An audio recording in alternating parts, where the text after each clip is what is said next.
ठंड में छत पर सोने वाला गांव। पायल शाम का खाना रसोई में बना रही थी और गुस्से में साथ में बड़बड़ा भी रही थी। पता नहीं इन लोगों को क्या दिक्कत है, एक बात भी समझ में नहीं आती है, हमेशा बस अपनी ही मनमर्जी करनी होती है। अरे फिर हमारा इस घर में रहने का फायदा ही क्या है जब हमारी मर्जी का कुछ चलता ही नहीं है। एक तो इतनी ठंड है, फिर भी इन्हें समझ में नहीं आता। आखिर पायल इतनी ज्यादा गुस्से में क्यों थी, जानने के लिए जरा कहानी में आगे बढ़ते हैं। पायल खाना बनाकर सबको परोसती है। सभी टेबल पर बैठकर साथ में खाना खा रहे थे। चलो चलो, खाना तो खत्म होने वाला है, अब खाना खाते ही सब जल्दी से ऊपर पहुंच जाओ, सोने की तैयारी शुरू करो, आज वैसे ही पहले बहुत देर हो गई है। हाँ मम्मी, चिंता मत करो, बस अभी खाना खाकर ऊपर बिस्तर लगा देंगे, मैं और भाभी दोनों मिलकर। ठीक है, पहले हम ऊपर चले जाते हैं, उसके बाद तुम दोनों बिस्तर लेकर ऊपर आ जाना। हाँ जरूर, यही काम रह गया है ना मुझे तो। सभी खाना खा लेते हैं और उसके बाद पायल और रिया दोनों मिलकर छत पर जाकर बिस्तर लगाने लगती हैं। दोनों बिस्तर बिछा ही रही थी, तभी वहां सामने वाली छत पर, जो उनकी दीवार से बिल्कुल दीवार सटी हुई थी, उनकी पड़ोसन बहू भी वहां पर बिस्तर बिछा रही थी। और पायल, घर का सारा काम खत्म हो गया? हाँ, सबने खाना पीना खा लिया है, अभी सबका बिस्तर लगा दूंगी, सब लेट जाएंगे, उसके बाद बस बर्तन धोने बचे हैं, जाकर वही धोऊंगी। एक तो इतनी ठंडी ठंडी हवा चल रही है और ठंड में रात को बर्तन धोना बड़ा मुसीबत होता है। इसलिए सर्दी में मैं तो पहले ही काम खत्म कर लेती हूँ, उसके बाद काम करने का मन ही नहीं करता, वो भी ठंडे पानी से। तभी वहाँ पर पायल और नेहा के ससुराल वाले ऊपर आ जाते हैं। अरे शीला आ गई, आज तो तू भी जल्दी छत पर आ गई, लेकिन आज तो बहुत ही ठंडी हवा चल रही है, बड़ी ठंड है, मैं इसीलिए मोटी रजाई लेकर आई हूँ। हाँ सच में बहुत ठंडी हवा चल रही है, हमने भी मोटे कंबल और रजाई निकाल ली है, अब सर्दी बढ़ेगी और मैंने सोचा तेरे और सरला दोनों के साथ मिलकर आज गप्पे लड़ाऊंगी, इसलिए मैं छत पर जल्दी आई। आज मेरे पास तुम्हें बताने के लिए बहुत धमाकेदार खबर है। क्या कहा, सच में? बता फिर तो जल्दी। अरे रुक जा, एक बार सरला को भी छत पर आने दे, वो भी बस आती ही होगी, तब तक मैं अपनी बहू से गर्मा गर्म चाय मंगवा लेती हूँ, छत पर ठंडी ठंडी हवा में चाय पीने का मजा आएगा। दरअसल ये गांव जहाँ पर हर किसी को छत पर सोने की आदत थी, पूरा गांव ही छत पर सोता था। उन सभी को छत पर खुली हवा में सोना बहुत अच्छा लगता था। इस तरह सभी छत पर पहले जाकर थोड़ी बहुत देर बात करने की आदत थी और उसके बाद सभी एक दूसरे से बात करते हुए सो जाते थे। लेकिन वहीं दूसरी तरफ जब पायल नीचे बर्तन धोने आती है तब वो गुस्से में बर्तन धो रही थी और वो पहले से ही गुस्से में थी। गुस्सा आना तो लाजमी है ना, बताओ भला ऐसी छत पर कौन सोता है। अरे मैं तो घर की बहू हूँ, कम से कम मुझे तो कमरे में अकेले सोने दो, ऊपर से इतनी सर्दी में छत पर सुला देते हैं। गर्मियों में तो मैंने कुछ नहीं कहा था, लेकिन कम से कम सर्दी में तो मुझे चैन से सोने दो। तो बहू को छत पर सोना पसंद नहीं था, जो कि जरा लाजमी भी है। वहीं दूसरी तरफ सरला की बहू, जिसकी अभी नई नई शादी हुई थी, वो भी छत पर बिस्तर लगाने जा रही थी, लेकिन उसने घूंघट किया हुआ था, जिसकी वजह से वो सीढ़ी पर गिर जाती है। ओए माँ, मर गई मैं तो, फूट गई, बड़ी जोर की लगी है, पैर भी मुड़ गया। उसकी आवाज सुनकर उसकी सास सरला और उसकी ननंद मोना दोनों वहां आती हैं। अरे भाभी, क्या हो गया? आप ऐसे क्यों चिल्ला रही थी? मैं सीढ़ी पर गिर गई हूँ, बहुत जोर से चोट लगी है और मेरा पैर भी मुड़ गया है। मुझे नहीं लगता अब सोने में ऊपर जा पाऊंगी, आप सब ऊपर चले जाइए, मैं रहने देती हूँ। ला दिखा, मुझे जरा सी ही तो चोट लगी है तुझे, तू भी ना बहू बहुत ही ज्यादा नाजुक कली है। चल मैं और मोना तेरी मदद करते हैं ऊपर छत तक जाने में, चिंता मत कर, हम तुझे यहाँ नीचे अकेले नहीं छोड़ेंगे, हम सभी का बराबर ध्यान रखते हैं। रही बात बिस्तर लगाने की, तो वो भी आज मोना ही लगा देगी। सरला और मोना दोनों रितु को पकड़कर छत पर ले जाते हैं। तब रितु मन ही मन सोचती है, चोट में भी मुझे नहीं छोड़ रही है। अरे कम से कम आज तो इसी बहाने मुझे नीचे सोने का मौका मिल जाता, लेकिन नहीं, एकदम जिद्दी ससुराल वाले हैं मेरे तो, सुलाना इन्हें मुझे छत पर ही है, ऊपर से यहाँ इतनी तेज हवा भी चल रही है, ठंड में तो मेरी कुल्फी ही जम जाएगी यहाँ पर छत पर। इस तरह रितु को भी जबरदस्ती छत पर ले जाया जाता है और हर कोई अड़ोसी पड़ोसी रात को छत पर खुले आसमान के नीचे बिस्तर लगाकर सोते हैं। यहाँ कुछ ऐसा ही था। इस तरह दिन गुजर रहे थे। वहीं पड़ोस में एक नई नवेली दुल्हन आई थी। तभी उसका गृह प्रवेश कर रहे थे और वहां पर सभी पड़ोसन थी। आजा बहू, गृह प्रवेश कर अपने दाहिने पैर से कलश गिरा दे। पलक कलश गिरा कर गृह प्रवेश करती है। उसके बाद सभी कहते हैं, हाँ, स्वागत है हमारे खुले गांव के ससुराल में। एकदम खुली और ताजी हवा का एहसास होगा यहाँ। बिल्कुल सही कहा, यहाँ पर ऐसा खुला वातावरण कहीं नहीं मिलेगा बहू, जैसा हमारे गांव में मिलता है। हमारी बहुओं से पूछो, इसलिए तो खुश रहती हैं। नई नवेली दुल्हन पलक को तो कुछ समझ में ही नहीं आता, लेकिन वहीं खड़ी पुरानी बहुएं कहती हैं, हाँ बिल्कुल बिल्कुल, हम तो कुछ ज्यादा ही खुश हैं यहाँ पर। हर रोज खुली हवा में सोने का हमें इतना अच्छा अवसर जो मिलता है, जिसकी वजह से हमारी रात की नींद पूरी नहीं हो पाती है। अरे कुछ दिन पहले मुझे चोट लग गई, लेकिन फिर भी जबरदस्ती मुझे छत पर लेकर गई है सुलाने के लिए। हाँ, और कल पूरी रात मुझे नींद नहीं आई। एक तो इतनी ठंडी हवा चल रही थी, ऊपर से मेरा कंबल भी इतना पतला था। आज भी मुझे खांसी जुकाम हो रखा है, लेकिन नहीं, इन्हें तो सिर्फ अपनी मर्जी चलानी है। सच में क्या ही कह सकते हैं इन लोगों को। अब अगले दिन जब पलक रात को सभी को खाना बनाकर खिलाती है, खाना खाने के बाद वो जब अपने कमरे में जा रही थी, तब उसकी सास उसे रोकते हुए कहती है, अरे बेटा कहाँ जा रही है? चल जल्दी से बिस्तर लेकर छत पर चल, वहीं पर हमारा बिस्तर लगेगा। ये बात सुनकर पलक को बड़ी हैरानी होती है। क्या कहा? छत पर? लेकिन ऐसा क्यों? अरे हमारे यहाँ ऐसा ही होता है। हमारे यहाँ पूरा गांव छत पर ही सोता है। छत पर एकदम खुली और ताजी हवा जो चलती है, छत पर सोने का जो मजा है वो कहीं और नहीं। जल्दी कर, सब लोग छत पर आ गए होंगे। ये बात पलक को तो बड़ी अजीब लगती है, लेकिन वो कर भी क्या सकती थी। जैसा उसकी सास ने करने को कहा, उसने वैसा ही कर लिया। उनके पीछे पीछे छत पर चली जाती है और चारों तरफ नजरें घुमाकर देखती है कि लगभग पूरा गांव ही अपनी छतों पर बिस्तर बिछा रहा था और आधे लोग तो सो भी गए थे। तभी उनकी पड़ोसन सुनीता कहती है, अरे वाह, हमारी नई नवेली दुल्हन भी आ गई छत पर। कैसे नहीं आती? छत पर सोने का मजा ही जो अलग है। वही तो, छत पर खुले में सोना जितना मजा और कहीं हो भी सकता है भला। वहीं दूसरी तरफ सुनीता की बहू मन में सोचती है, ये लोग कुछ भी अपने मन में खुद ही सोच लेते हैं, हमें अच्छा लगेगा, लेकिन इन्हें कौन बताए हमें जो छत पर सोना बिल्कुल भी पसंद नहीं है, लेकिन जबरदस्ती ऊपर उठाकर ले आते हैं। मैं तो पलक का सोच रही हूँ, बेचारी को शादी के दूसरे ही दिन छत पर जाकर सोना पड़ रहा है। पता नहीं मन में क्या क्या सोच रही होगी। सभी बिस्तर लगाकर सो जाते हैं, लेकिन पलक, जिसके लिए ये सब बिल्कुल नया था, उसे बिल्कुल भी नींद नहीं आती। वो आंखें खोलकर देखती है कि उसके पूरे ससुराल वाले आराम से खर्राटे मारकर सो रहे थे। वो बड़ी परेशान हो जाती है। यार, यहाँ छत पर कितनी तेज हवा चल रही है। मेरे ससुराल वाले नहीं, मुझे तो लगता है पूरे गांव वाले ही पागल हैं। भला ऐसी सर्दी में इतनी ठंडी हवा में छत पर कौन सोता है? सभी लोग कैसे खर्राटे मारकर सो रहे हैं? मुझे तो बिल्कुल नींद नहीं आ रही। मुझे तो बहुत ठंड लग रही है। इस तरह पूरी रात ठंडी हवा में पलक की कुल्फी जम जाती है। वो पूरी रात एक पल भी चैन से नहीं सो पाती और बस करवट बदलती रह जाती है। अगले दिन सुबह पलक सभी को चाय बनाकर देती है। ठंड में सुबह सुबह चाय का अलग ही मजा है। अच्छा बहू, एक बात बता, रात को तुझे मजा आया ना ऊपर सोने में? हे भगवान, ये कैसा सवाल हुआ? मजा तो आया ही होगा माँ। अब ठंड में यहाँ पर इतनी खुली और ताजी हवा में छत पर सोने का मौका मिलेगा तो हर किसी को अच्छा तो लगेगा ही। हे भगवान, मुझे तो मेरा पति भी बिल्कुल पागल ही लगता है। ठंड में छत पर कौन सोता है? इस तरह सभी गांव वाले हर रोज छत पर ही सोते थे, लेकिन बहुओं को बिल्कुल भी नींद नहीं आती थी। ना तो उन्हें बिल्कुल भी आदत थी छत पर सोने की, और ऊपर से उन्हें बहुत सी परेशानी भी होती थी। एक रात जब सभी आराम से सो रहे थे, तब पायल, अरे यार, छत पर तो इतने मोटे मोटे मच्छर हैं, लगता है एक ही दिन में ये मेरा सारा खून पी जाएंगे। अब क्या करूं? ऊपर से मुझे बहुत ज्यादा ठंड भी लग रही है।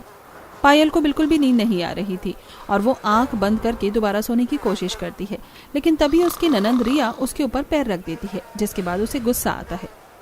लो जी, बस इसी चीज की कमी रह गई थी। मेरे ऊपर इतना भारी 10 किलो का पैर रख दिया है। सब इतना चिपक कर सोते हैं, बिल्कुल नींद नहीं आती है। पायल गुस्से में रिया का पैर उठाकर फेंक देती है और दोबारा सोने की कोशिश करती है, लेकिन इस बार रिया उसके ऊपर हाथ रख देती है। कौन सी मनहूस घड़ी में मैं आकर इस गांव के ससुराल में फंस गई हूँ। सिर्फ इस ससुराल में नहीं, इस गांव के किसी भी ससुराल में आना बेवकूफी है। इस बार पायल उसका हाथ हटाती है और उसके बाद वो उठकर टहलने के लिए छत के दूसरे कोने पर जाती है। तभी सामने उसे लंबे बालों वाली एक परछाई नजर आती है, जिसे देखकर वो डर जाती है और हल्का चिल्लाती ही है कि चुड़ैल। अरे शांत, चुप हो जा पायल, कोई चुड़ैल नहीं है, मैं हूँ सीमा। अच्छा तुमने तो मुझे डरा ही दिया। तुम अब तक सोई नहीं? अरे यार कहाँ, एक तो इतनी ठंडी हवा चल रही है, बड़ी ठंड लग रही है, ऊपर से इतने मोटे मोटे मच्छर काट रहे हैं, पूछो ही मत। सच में यार मेरा भी यही बुरा हाल है। एक तो मेरे ससुराल वाले इतना चिपक कर सोते हैं, मुझे जगह ही नहीं मिलती। ऊपर से इतनी ठंड में छत पर सोना पड़ रहा है जहाँ बिल्कुल भी नींद नहीं आती। सर्दी में तो इंसान को ज्यादा सोना चाहिए और हमें तो ढंग से रात को भी सोने को नहीं मिल रहा। सच में यार कहाँ फंस गए हम। इस तरह दिन गुजर रहे थे और उन्हें जबरदस्ती छत पर सोना पड़ रहा था। कुछ दिन बाद गली के कोने पर सभी पड़ोसनी इकट्ठा होती हैं। सभी साथ मिलकर बाजार में सब्जी लेने जा रही थी। क्या हाल है तुम सबका? क्या ही हाल हो सकता है, बद से बदतर हो रहा है। पूरी पूरी रात नींद नहीं आती, बस करवट बदलते रह जाते हैं। इतनी ठंड में ऊपर से जुकाम भी हो गया है। सच में इतनी ठंड में ढंग से सोने को भी नहीं मिलता है। देखो तो जरा हमारी हालत को, जीते जागते ज़ॉम्बी लग रहे हैं। सच में मेरी तो कुछ ही दिनों में हालत खराब हो गई है। आप सब तो फिर भी बहुत पहले से यहाँ पर रह रहे हैं, इतना समय कैसे झेला?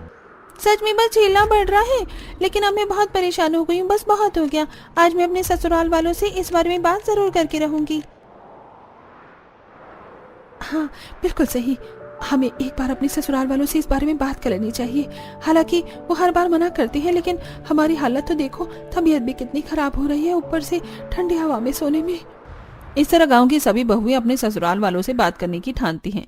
सभी जब सब्जी लेकर घर आती हैं पायल के घर। आज मैं छत पर नहीं सोऊंगी मम्मी जी, मेरा गला बहुत ज्यादा खराब है और तबीयत भी ठीक नहीं है। अरे कोई बात नहीं, छत पर सोने से सब ठीक हो जाएगा। लेकिन छत पर सोने से सब ठीक कैसे होगा? बिल्कुल होगा, जब तुम ठंडी और ताजी हवा में सोओगी तो सब ठीक हो ही जाएगा। बल्कि उसमें तो तबीयत और ज्यादा खराब हो जाएगी। मुझे छत पर नहीं सोना है, मैं नीचे यहाँ अपने कमरे में अकेले से सो जाऊंगी। ऐसे कैसे सो जाओगी? हमारे घर की परंपरा है, हर कोई ऊपर छत पर एक साथ ही सोता है। तुम ऐसे हमारी बात के खिलाफ नहीं जा सकती। चुपचाप जल्दी से शाम का खाना और काम खत्म करो और बिस्तर लेकर ऊपर चली जाओ। वहीं दूसरी तरफ नेहा के घर में, मुझे छत पर इसलिए नहीं सोना क्योंकि मुझे वहाँ नींद नहीं आती और अब सर्दी भी बढ़ गई है, बहुत ठंडी हवा चलती है।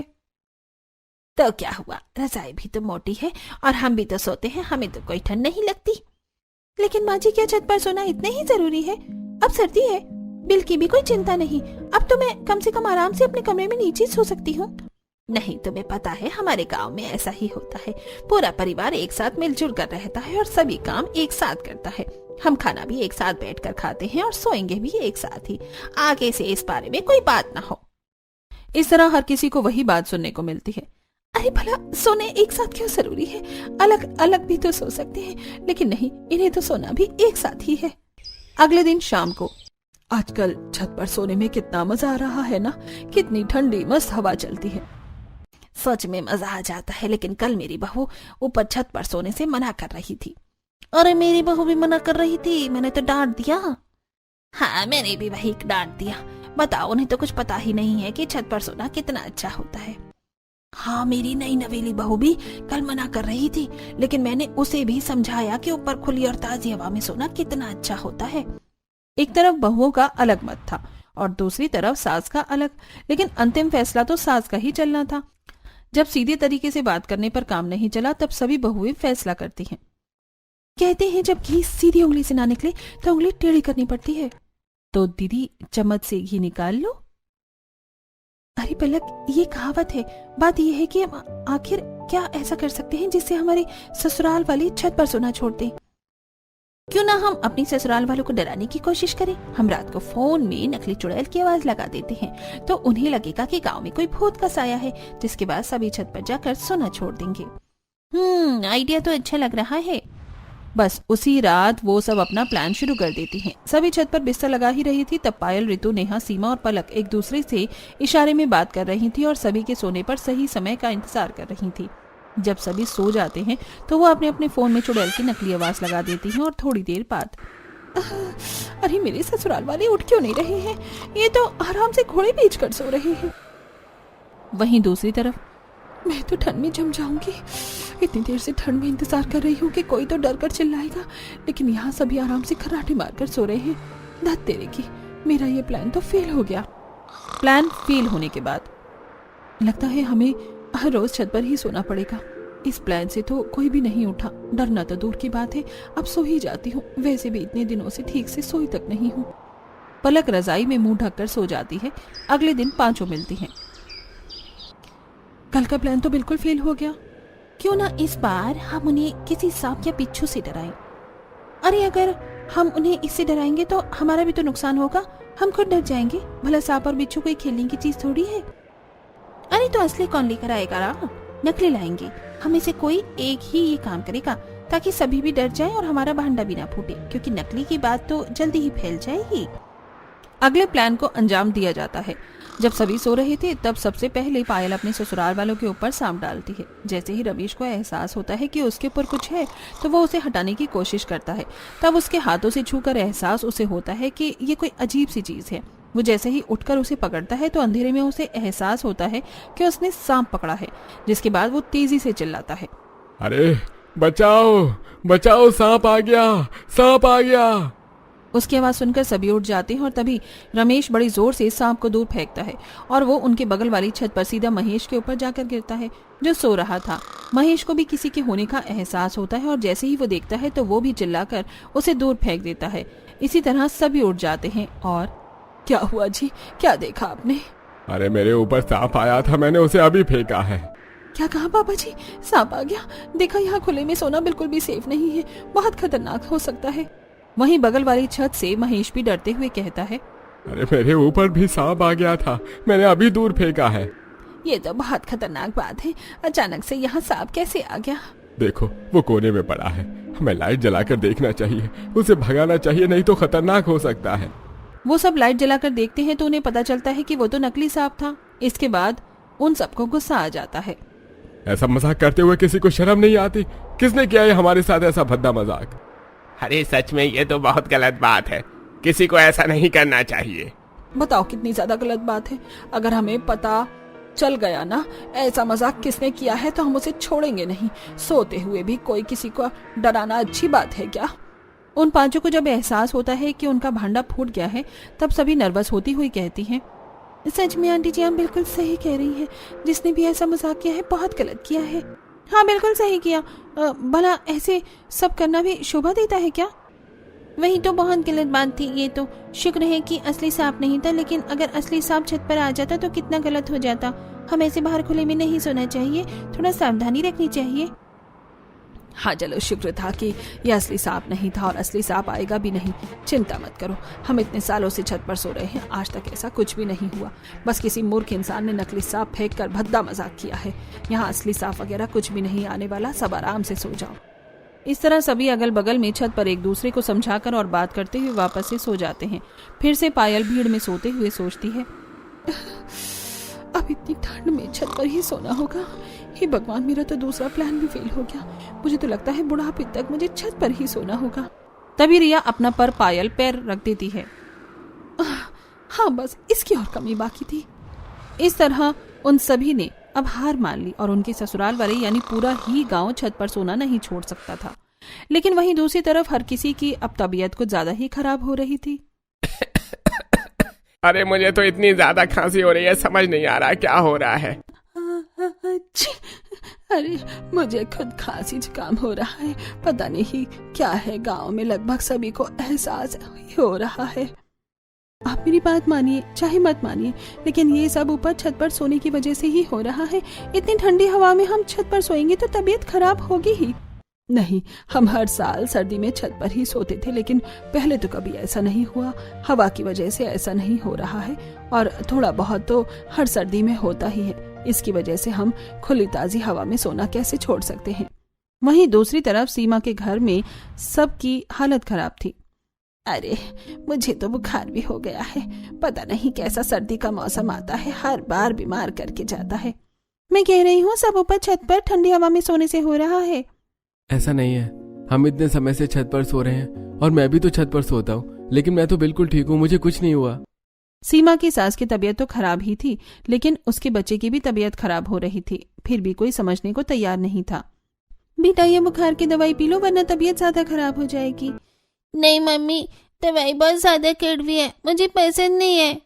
मैं जानती हूँ बेटा, दवाई कड़वी है, लेकिन तुम्हें दवाई तो पीनी ही होगी, वरना तुम ठीक कैसे होगे। अच्छा चलो दवाई पी लो, फिर मैं तुम्हें बहुत टेस्टी चीज खिलाऊंगी। जैसे तैसे करके बच्चे को समझाकर सीमा दवाई पिलाती है। सबकी तबीयत खराब थी, लेकिन फिर भी कोई भी छत पर सोना नहीं छोड़ रहा था। कुछ दिन बाद सभी के टेस्ट करवाए जाते हैं और लगभग काफी ही लोगों की तबीयत ज्यादा खराब थी। जब गांव का डॉक्टर ये रिपोर्ट देखता है तो वो अपने जूनियर डॉक्टर के साथ गांव में कैंपेन के लिए जाता है। वहां पर वो सरपंच के साथ मिलकर सभी गांव वालों को इकट्ठा करते हैं। तो बताइए डॉक्टर साहब, ऐसी कौन सी बात है जो आप हम सभी गांव वालों से करना चाहते हैं और जो बहुत जरूरी है? क्या कोई समस्या है? हाँ सरपंच, बिल्कुल बहुत बड़ी समस्या है जो इस गांव में हवा चल रही है। ये बात सुनकर एक बार को सभी गांव वाले घबरा जाते हैं। लेकिन ऐसा क्या है जिसकी वजह से सभी गांव वालों को खतरा है? मैं आप सभी को समझाता हूँ। देखिए, आप सभी बहुत समय से ही छत पर सो रहे हैं, जो कि बहुत अच्छी बात है। हमें ऐसा करना चाहिए। छत पर ठंडी और ताजी हवा में सोने पर हमारा शरीर मजबूत होता है और इम्यूनिटी सिस्टम भी अच्छा होता है। अरे बिल्कुल सही कहा डॉक्टर आपने, इसीलिए तो हम सभी पूरा गांव मिलकर छत पर रात को सोते हैं। वहीं दूसरी तरफ बहू वाला ग्रुप, ये डॉक्टर सटिया गया है क्या? हमारी मुसीबत कम करने की बजाय बढ़ा रहा है। डॉक्टर आगे अपनी बात कहते हैं। हाँ बिल्कुल, हमारे पूर्वज भी पहले छत पर सोते थे, क्योंकि पहले बहुत सारे पेड़ पौधे होते थे, खुली हवा होती थी। पहले इतनी गाड़ियां और टेक्नोलॉजी भी नहीं थी, लेकिन अब धीरे धीरे जमाना बदलने लगा है, टेक्नोलॉजी होने लगी है। अब घर में हर फ्रिज, एसी, टीवी और बहुत सी बाइक और गाड़ियां भी हैं, जिसकी वजह से हवा दिन ब दिन दूषित होती जा रही है। खासकर सर्दियों के मौसम में, जिस समय पराली भी बहुत ज्यादा जलती है, जो कि पॉल्यूशन का बहुत बड़ा कारण है। अरे बिल्कुल सही कहा आपने, लेकिन इन सब बातों का क्या तात्पर्य है? इन सभी बातों का तात्पर्य है कि अब जो आज की हवा है वो पहले के जमाने की तरह बिल्कुल शुद्ध और ताजी नहीं रही, जिसकी वजह से हमारे शरीर में बहुत गंदी हवा जाती है।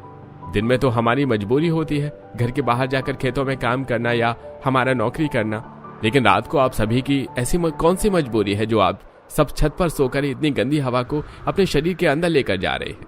रात को तो हमारा शरीर रेस्ट करता है, सारी गंदी हवा को बाहर निकालता है, लेकिन आप सभी उसे रेस्ट देने के बजाय वही गंदी पोल्यूशन वाली हवा में सोकर अपने शरीर को और दूषित कर रहे हैं।